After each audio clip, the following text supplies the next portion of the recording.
Hi Dan, good to see you again. And you, Gary, thank you for having me. So today would be great to discuss AJEX, a little bit about the history and what's led up to the development of AJEX and where it's at now and where it's heading. Absolutely. So AJEX was founded by our great and great-great-grandfathers, I think we're talking about now, in the aftermath of World War I. Obviously, the culture of remembrance that grew out of that affected deeply the entire country. The cenotaph was built, the idea of poppies as a symbol of remembrance was chosen, and even the idea of the minute or two silence came out of that conflict and the reaction to it and the way that people wanted to remember it. And those decisions went all the way to the top. King George V himself was involved in many of those. Jewish servicemen, as Jewish servicemen, laid a wreath at the cenotaph on its opening in 1921 and would participate and continue to participate as Jewish servicemen, as Jewish veterans throughout the 1920s. Various of the Jewish veterans associations that came out of that war were by 1928 merged into what we now call the Association of Jewish Ex-Servicemen, AJEX, which became the Association of Jewish Ex-Servicemen and Women at the outbreak of World War II in 1939. Now, this coincided, this creation of AJEX, as essentially, if you like, a Jewish Royal British Legion to work alongside all those veterans' charities, but particularly to help and represent and recognise Jewish servicemen and women, and to support their welfare and those of their families, to ensure that their histories, that the stories of their service were promoted, came about at a time of rising anti-Semitism. This was the 1920s, this was the beginning of the 1930s, and as we know, we were seeing the rise of fascism and Nazism throughout Europe, and including on our own streets, with a newborn black shirt movement and other politicians and other campaigns that were clearly aimed at Jews and included the vilest, really, of anti-Semitic slurs, that we had somehow been disloyal, that we were disloyal, that in terms of World War I we had not served, that we were cowards, that we somehow stepped back during this time, that the war had been our fault, that somehow we had been behind it, the Rothschild slurs that had gone back to really the Napoleonic era, that we somehow caused wars and oversaw wars without participating ourselves.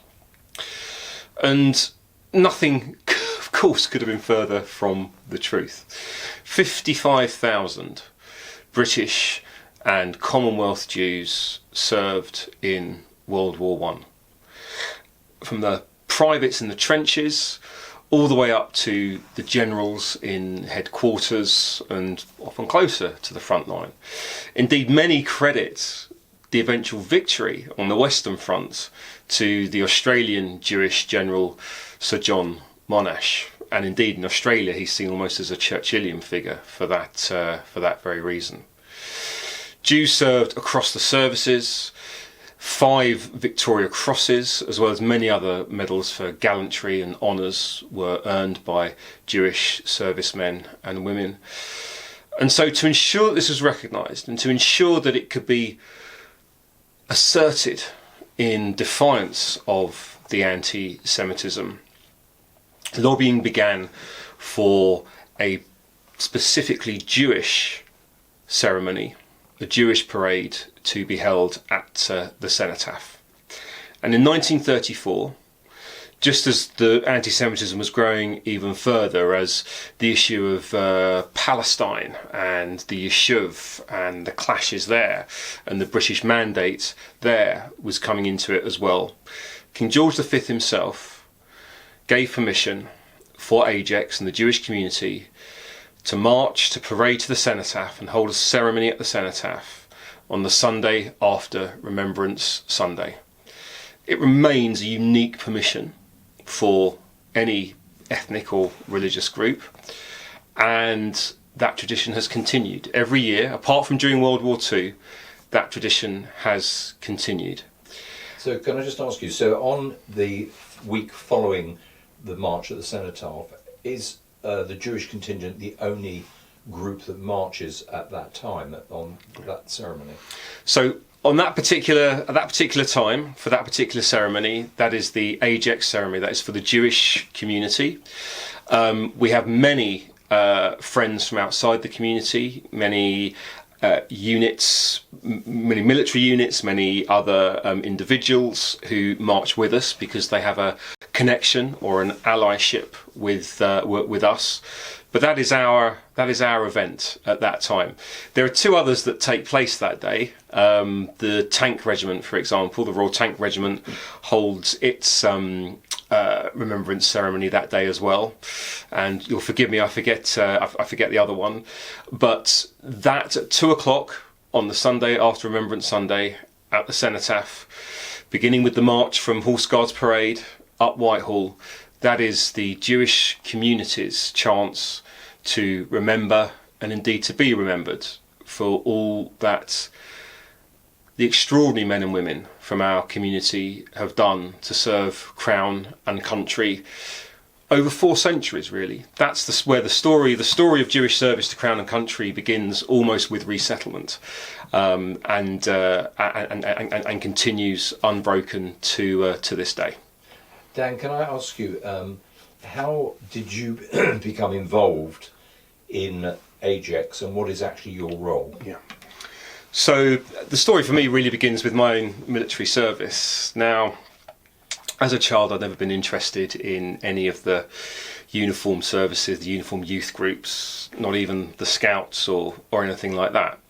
I'd always been interested in military and military history, the politics of it, the significance of it, and especially around perhaps the world wars and other conflicts. But I'd never been interested in a career myself. What I had been involved with as a kid, and even into early adulthood, was my own Jewish youth movement. And from a chanech, age 9, all the way up to a madrach in my early 20s, before you move on and do other things.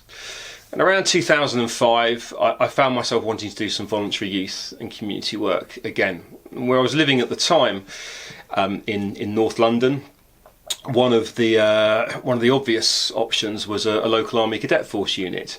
Nationally, the ACF had been advertising for adult volunteers to help lead and become part of the organisation, and so I sort of filled in a kind of speculative application. No military experience was necessary, and before I knew it, I found myself playing soldiers twice a week at weekends and on some longer camps as well, and working with some absolutely extraordinary kids. Some of them were from really very deprived backgrounds, from very troubled homes and from very troubled lives, who in this particular youth movement were finding some purpose and finding themselves almost for the first time, really, told well done on something. They were finding themselves role models, and they were developing skills. And I'm not even talking about the military skills there. They were finding skills in terms of leadership, in terms of their own approach and encouragement and enthusiasm to tasks and to all sorts of choices. This was immensely satisfying. This is exactly what I wanted to get back into youth and community work to do. But obviously it brought me into the military sphere as well, really for the first time. I found that the military aspects of it I really enjoyed, which surprised me.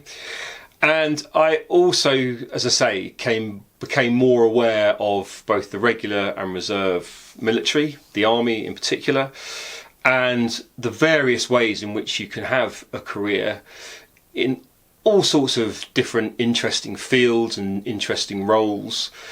And that led me on to join a a reserve unit, then called the Territorial Army, but a unit of what was then the Territorial Army is now known as the British Army Reserve, also quite local to me in East London. So after 3 years of training with them, I then found myself in August 2009 landing at Camp Bastion in Northern Helmand in Afghanistan as a fully mobilised soldier into the regular army for a 6-month tour of duty as part of Operation Herrick, as part of the International Security Assistance Force that was operating there as part of the West's reaction, part of the West's response to 9/11 and the defeat of the Taliban at the time. And essentially, had begun in 2001 and was to last till 2014. And I was there for my tour of duty in 2009, 2010, during one of our busiest times. I came back. I actually went back again after that deployed role in a civilian role a couple of years later. And then when I returned from that and remained in the Army Reserve, so still did my 30 days a year and still did various training and training of others. But as I began to sort of embed more fully back into civilian life, I became more involved with AJEX. At first, just parading every year as part of the serving contingent, and then I think at the end of my second year parading, I was approached by somebody who'd been on the parade with us, a guy called Mike Bluestone, who at the time was chair of a small charity called the Friends of Jewish Servicemen and Women, which alongside AJEX really was designed specifically to support those who are serving. Another small military charity. And he was looking to do some fundraising, and he invited me to come and speak, first of all, at his own synagogue, Kol Chai, in Hatchend, just up the road here. And I gave a talk, again for the first time really talking anyway publicly about the history of Jews in the military, where I fit in that very small way, and really what it means to serve in uniform, to be part of that form of public service. And along with Mike, we began organising more talks, and eventually Mike actually took over as national chair of AJEX, and he asked me to be his deputy, the deputy national chair, really to more formally embed a speakers programme, and to bring others into it as part of AJEX's education pillar, to let people know, especially the community, but outside the community as well, of this incredibly rich history, and indeed of the importance of recognising Jewish people that are serving at the moment as well. And after a couple of years, I took over from Mike as the national chair as well. That was in 2022, and I'm now in my final year as national chair after 4 years. It's been an incredible experience to lead this organisation that's really a cornerstone of British Jewry, that sits at the very heart of what it means to be both British and Jewish, and just to have the chance to tell the story of our community in and out of conflict, but in uniform, has been an incredible experience. And you mentioned this is your final year. Is that because there's a limit to how much time any one person does? Well, there's no official unit and limits. Usually you do sort of two years, but I've also done 2 before that as deputy as well. So it'll actually be my 6th year helping to lead the organisation. It is a voluntary role, and it is extremely busy. I've done it alongside my reserve career, alongside my day job, and also alongside my main chain of command, which is headed up by my 3-year-old and 5-year-old. And so it's just time to step back and hand on to someone else. Right. So let's talk further about what's going on in the world today. Yeah. With the growing anti-Semitism, the growing issues that we see, and of course only in the last few days we're seeing some major things happening and threats, potential threats to NATO and Europe. Can you talk a bit about that and your views on those aspects, and of course how Jewish people have fit into all of that? Yes. So it's certainly interesting times, as I believe the curse goes. We are in a very different world and a new world to that which I guess my generation came to know post Cold War. All those geopolitical settlements, economic settlements, social contracts, whilst not crumbling, are certainly facing challenges. Certainly perhaps weaker than they've ever been, and perhaps in some respects are beginning to fail, perhaps in some respects are no longer existence. So this is a more uncertain world than it has been for decades. And on top of that sort of geopolitical uncertainty, we have seen extra layers of chaos added simply by the way the world has changed thanks to technology, thanks to greater interdependency between ourselves, between different countries, between organisations. That connectivity has brought great advantages and great opportunities, but it's also perhaps brought greater vulnerabilities as well. And so I think the way to look at the world at the moment, whether we do so from a perspective of our own lives and how we approach our day-to-day and our careers and our own health and wealth, all the way up to how we look at the great statecraft and perhaps not so great statecraft that we see occurring at levels of global leadership, is that our greatest challenge is resilience, and the greatest threat is irresilience, and the greatest opportunity is from learning from the threats and vulnerabilities that provides to ensure that we can build some great opportunities and advantages. Now for Jews, that's incredibly important. It's important for everyone. But I think if we look back at history, we have suffered. We have faced our greatest threats, often existential, at times of great change, when that change has not been dealt with in positive, constructive ways. Because when things change, people get scared. People get scared, they want to blame people. And history has taught us, as I said, that the first people that they blame is the Jews. Now, if the Jews didn't exist, society, the world, history, I think would have to invent us, because that role is needed. That role of the Jews is needed in societies and in economies and in communities as, I suppose, in the original sense as scapegoats, and in the more modern sense as in the focus for conspiratorial thinking. So for us to be able in some way to contribute to stability and to resilience, it's not just for ourselves, though that's important, it is also for our country and our world too. And perhaps we can play a particular role in understanding and promoting just why it is so important that we don't allow change and uncertainty to lead to even more uncertainty and even more chaos, and that we actually grasp the opportunities that come from that and don't let the threats get away from us.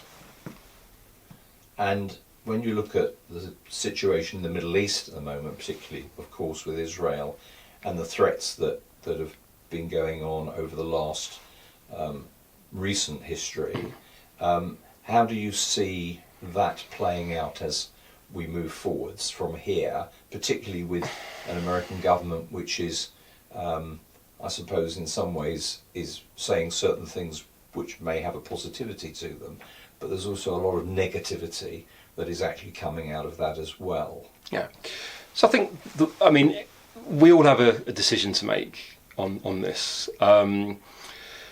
The two possible approaches to bringing about peace, wherever that is, are strategic, where we use the influence that we have, where we use a range of powers to bring about settlements that are in the greatest interests for the greatest number.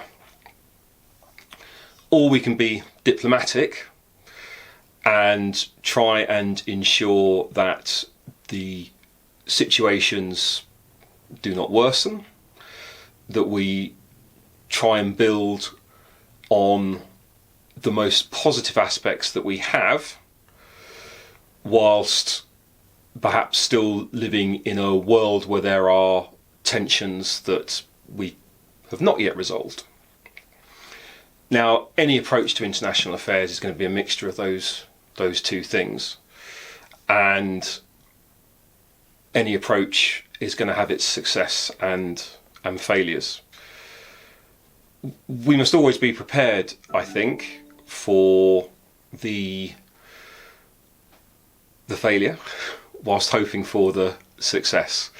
So expect the worst, hope for the best, and pursue the best in the best way possible. So Dan, let me ask you, how do you see AJEX's involvement in all that it's done up to this point?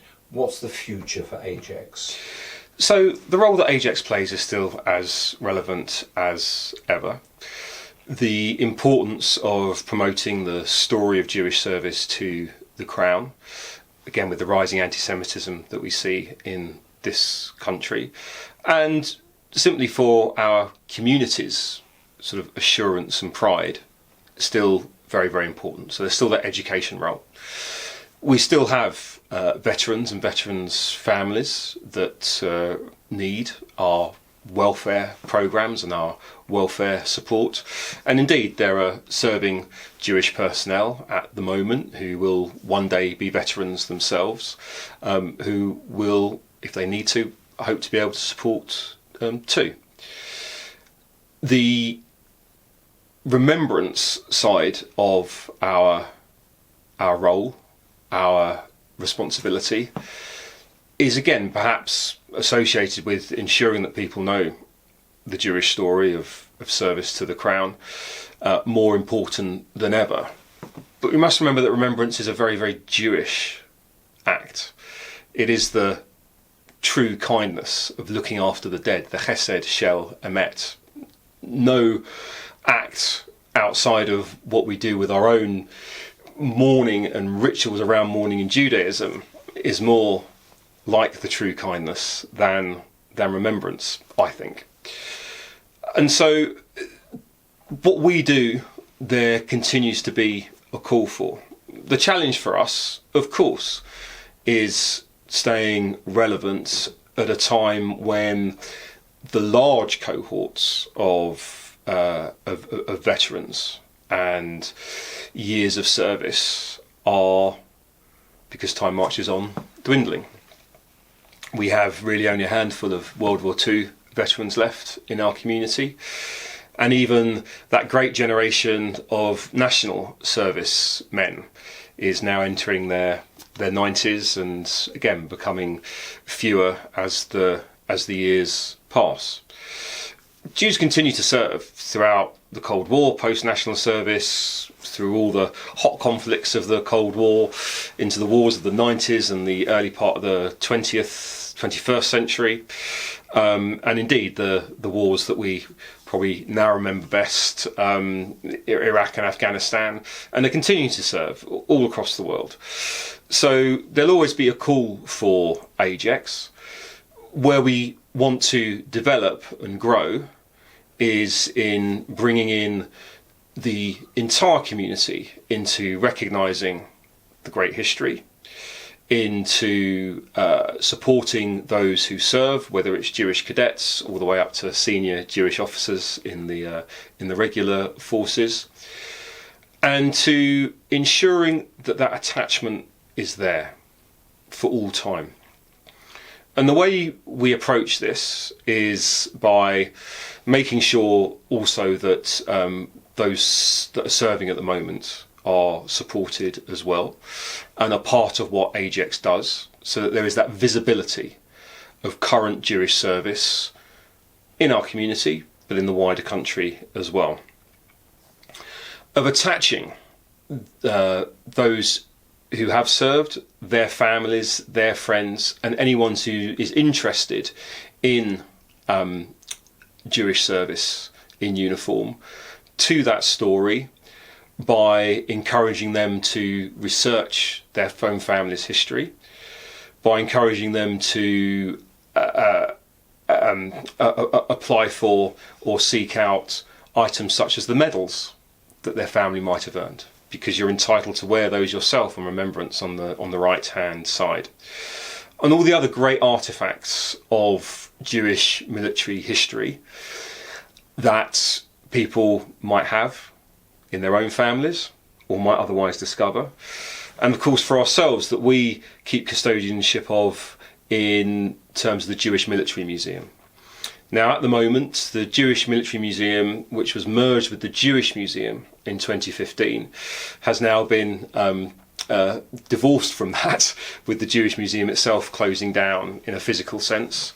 We have decanted all the artefacts currently in storage and being recatalogued, and over the next sort of 2 or 3 years we're going to have a programme of digitisation, of lending out to other military museums, and of mobile exhibitions as well, so that the community in the country can once again get back in touch through those artefacts with the story of Jewish service to the Crown, whilst we continue to expand that programme of talks, which is where I came into this originally, throughout the country, throughout our community, and with as many Jewish military personalities as possible. So that's what we've begun to establish, and that's what we're going to be building on over the next 2, 3, 4, 5 years, decade, and hopefully many decades to come. Dan, thanks very much for that, and I've certainly learned a lot myself today. Thank you for having me. Thank you.